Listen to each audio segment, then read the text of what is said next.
in terms of form and what they're going to do with the other halfbacks that are going to be facing up to them in the middle eights. Okay. Do you mean out of the Championship? I think, yeah. Well, let's start with the Championship. So what have you got? You've got Lee Centurions have got Drinkwater and Burns and Travis Burns with Martin Richard Spellingham. Yeah. That's strong, and they played very well at the weekend. London, Soward and Pewhairangi. It's an unknown quantity, but Jamie Soward has won. Confidence. Jamie Soward has an NRL ring. Pewhairangi's playing exceptionally well. Soward. Yeah, precisely. I think they'll do okay against Halifax and Batley. I think they'll be all right there. Although I do like Scotty Morrell at Batley.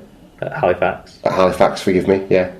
Yeah, I think they're going to do all right. Sides, let's face it. If Bradford make it in, they don't. Those two part-time sides. Yeah, let's sort of write them off. And I don't want to mean crass. Okay, so they're definitely not playing better than Drinkwater. They're definitely not playing better than Drinkwater and Travis Burns. No. And I certainly don't think that they've. If things go well for Jamie Soward and he beds in well over the next 3 weeks, then they're not going to be on the same level of form as the two London halfbacks, although I think they're less of a proven entity. I'm not going to talk about Bradford because they're not there yet, so, Huddersfield, irregardless. You would say have got better options? Huddersfield have got better options if they can keep Danny Brough on the pitch and if they can keep him right. Keep his mouth shut. In terms of his attitude on field, they're probably better there. KR is probably the weakest. Field them, I'd say KR's the weakest, and then, it depends, Salford or Cass. Well, if Cass are in there, Cass have got the best halfback. Cass have got the best halfback combo. Possibly chased a bit of a wild card, but Gale's game is elevated to a level that's above any of the other people we've mentioned so far this year. And of course, if Chase isn't, I don't know how long Benny Roberts is out for, whether he's out for the rest of the season. But if Benny Roberts comes back in, then that improves it. He's out for the season. Yeah. Okay, well there you go. So we'll see how they go.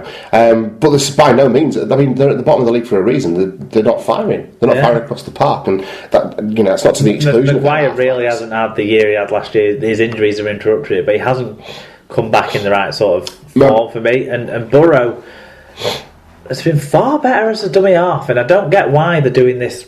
Just put loads of forwards in there and not really have two halfbacks, not really have a hooker. The Beau Falloon experiment has failed, hasn't it? He clearly wasn't, It's not an experiment. You've signed a hooker who's just been shit. Right, okay, so the idea of signing Beau Falloon has failed, right? Yeah. They've obviously written him off. I think what they might have been trying to do is try and shore things up and put a bit of size down the middle, just to try and get over teams and try and dominate some collisions and win some forward battles. That hasn't paid off for them. Now James Seguiero comes in. He could be not an X factor for them, but he's look, Mark, it's a results based industry, right? And it's a results based business. And if Seguiero comes in and gives them that lift, then it might kick on. I don't necessarily think that James Seguiero is going to be there at the start of 2017. He's not going to be. He wants to be back at Penrith.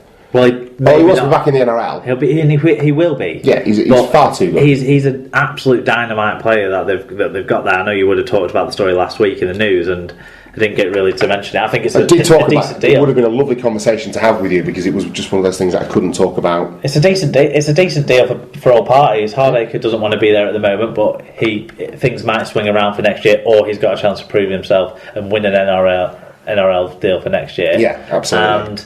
And Seguiaro similarly was in an unhappy situation. Now he gets to cut loose, have a bit of fun, and undoubtedly someone will want him next year because he was far too good. Yeah, far too good. Yeah, absolutely. So we'll see how they go. But yeah, it's a long-winded answer to your question is that they are the worst of the Super League. Second worst of the Super League combos coming down ahead of Hull KR. So what we're saying that they're better than the amateur. 4th, 5th best. Yeah, I would say so. Yeah, probably better than the amateur ones.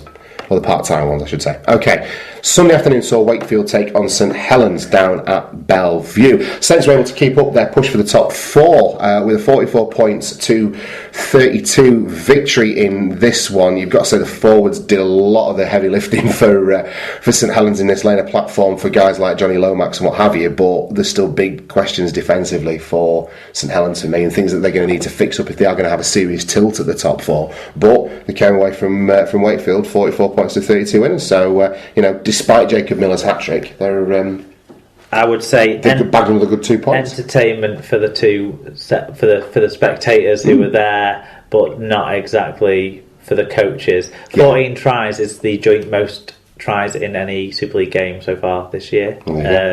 I noticed earlier. But I just think Wakefield is so inconsistent now. They're so boom or bust, and that's a shame for them. But I suppose it's probably closer to what they are rather than that team that went on a big winning run. 44-32, like you say, but the key numbers of meters and breaks were closer than the two score lines suggest 130 more meters and one break more for Saints, but maybe would to me spell out a one score win. They went on to score 6 tries to 8 tries to 6, whatever.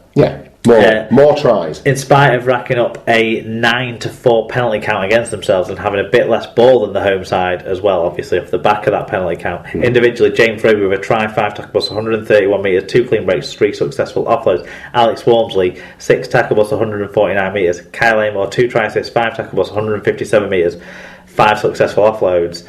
So, like you say, the front row, the free prime front row players did well. James Roby not having a great season according to everyone. They're pretty fucking spectacular numbers. Johnny Lomax, but your thing is, people say that based on try assist. People say that based on your expectation of James Roby. What people are saying actually is other people are having better seasons than they normally have, whereas James Roby is having as good a season as he normally has.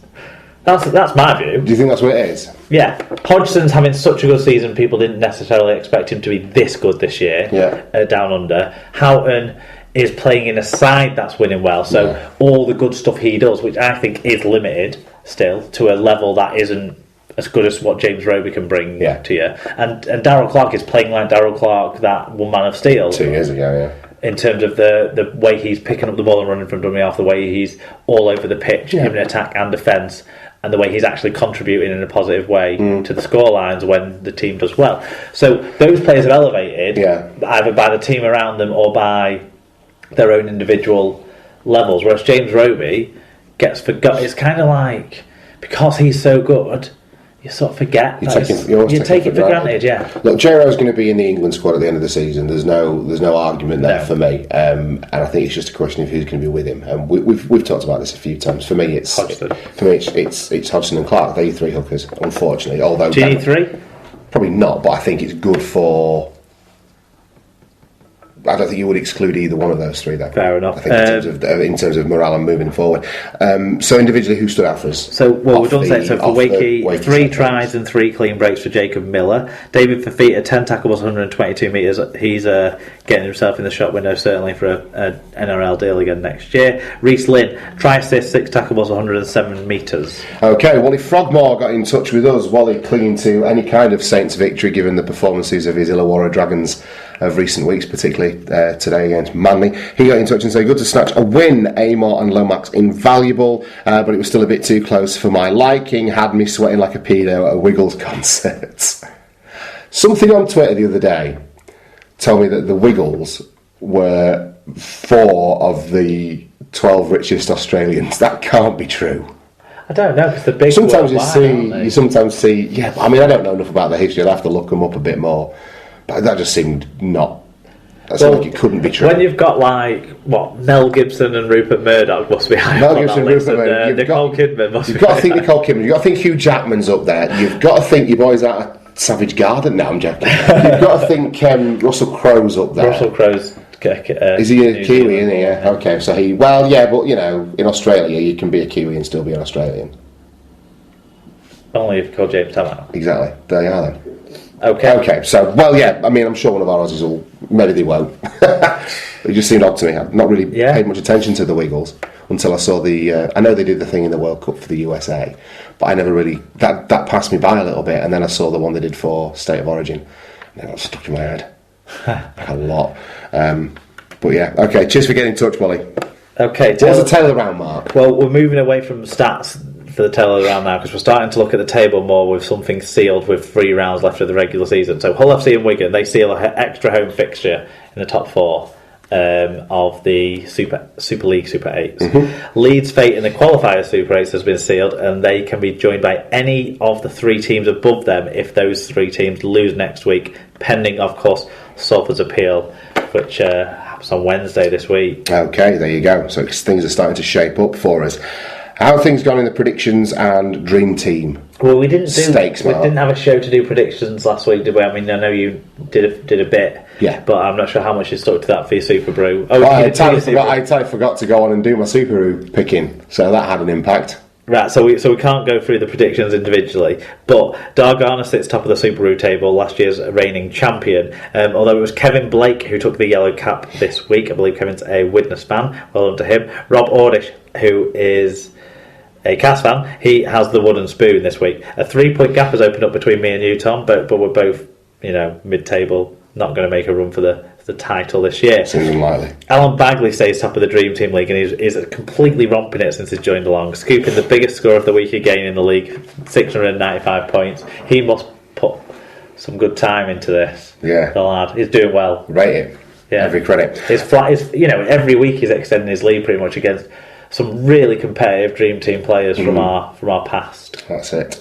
Congratulations to him. Okay, that is last week in Super League covered. Let's take a look now at some results from elsewhere in the world of rugby league.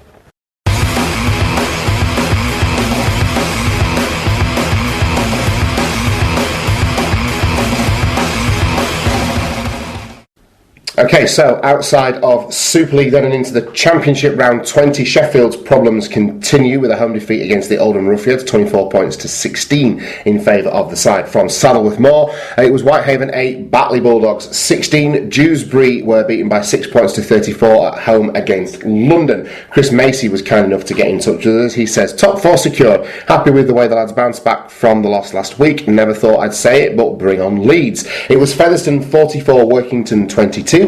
Lee narrowly defeated the Bradford Bulls 22 points to 20 down at the Sports Village, and it was Swinton 12, Halifax 62. So what does that mean for us, Mark? Well, Lee are one win away from sealing the League Leaders' Shield again. London have joined them as confirmed in the qualifiers middle eights. Halifax and Batley on 27 points are in the other 2 qualifier spots, 3 points ahead of both Bradford and Featherstone with 3 games remaining. Workington on 5 points are in relegation threat, and at the moment they're joined in the bottom 2 by Cumbrian neighbours Whitehaven on 11 points, although Oldham and Sheffield just sit a point above. There we go. Okay, League 1 round 14 took place then, and the top 2 sides faced off, and Toulouse absolutely smashed the York Knights in 44 points to 6 down in France. Ollie Smith got in touch with us, thanks Ol. He says, well done to Toulouse on the win again, fair play to them, they're a class act on and off the pitch. Obviously didn't go to the game, but just want to make a point about the northern teams such as Keighley and York complaining about an uneven playing field. How do you think we feel as a southern team nearly every week? But we don't complain and just get on with it. Yeah, Toulouse are definitely a championship side. Yeah. Even despite their position at the moment, they're going to. And I think, to be honest with you, they could well be with a shout of. They'll be pushing top 4 next season, I would have thought. You would expect so, yeah. They will strengthen, you would definitely anticipate. Yeah, absolutely. And they're doing it with a large base of French players as well. It's not like they've got a lot of journeyman Aussies knocking around. There's a couple. Not a lot though. There's a good French base at that team again, which again because we're classing the Bentleys as being French now. I said there's a couple, right? No. I'm just asking if we are, because they've got about 4 or 5 players that are effectively on full-time contracts, not big full-time contracts, but effectively on full-time contracts, who are all overseas imports. Right. But around that nucleus is a lot of French talent, and then as it pushes on and goes into the championship, you ask the question: will they go fully pro next season in an effort to go up? Are they that well backed?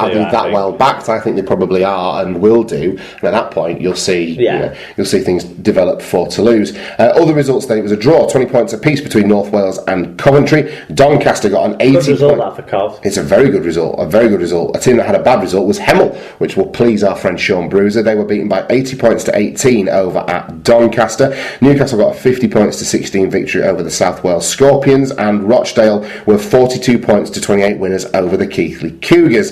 Gloucestershire All Girls narrowly defeated at home by the London Scarlets, 23 points to 20 in favour of the guys from the capital. And the final game of the weekend saw Barrow beat Oxford by 76 points to 12. Ollie Smith got in touch again. Really nice ground I can tick off the list. I would definitely recommend anyone give it a visit. He's talking about Barrow. Barrow were a class above with the likes of Oliver Wilkes playing just too quick for our lads. Oh well, on to Gloucester next week. It's a good night out, Barrow. Very good night out. I've had some good times in Barrow. They've got a night. Oh, I don't think it's there anymore. They had a